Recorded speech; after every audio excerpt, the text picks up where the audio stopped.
1700 ringgit குறைந்தபட்ச ஊதிய நடைமுறை இன்று அதிகாரப்பூர்வமாக தொடங்குகிறது. கடந்த பிப்ரவரி மாதம் 1 தேதி அரசாங்கம் நடைமுறைப்படுத்திய 1700 ரிங்கெட் குறைந்தபட்ச ஊதிய முறை இன்று ஆகஸ்ட் 1 தேதி அதிகாரப்பூர்வமாக அமலுக்கு வருவதாக ஸ்டீவன் சிம் தலைமையிலான மனிதவள அமைச்சு அறிவித்துள்ளது.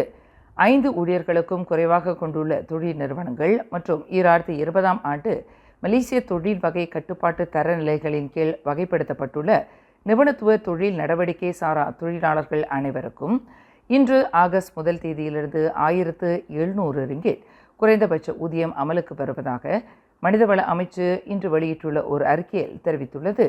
2025ஆம் ஆண்டு தேசிய சம்பள ஆலோசனை மன்ற சட்டத்தில் பதிவு செய்யப்பட்டதற்கு நிகராக இந்த 1700 ரிங்கெட் சம்பள முறை உடனடியாக அமலுக்கு வருவதாக அது குறிப்பிட்டுள்ளது.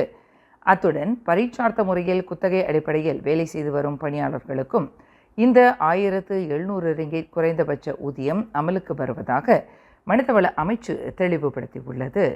மேலும் செய்திகளை தெரிந்து கொள்ள கீழே இருக்கும் பெல் பட்டனை அழுத்துங்கள்.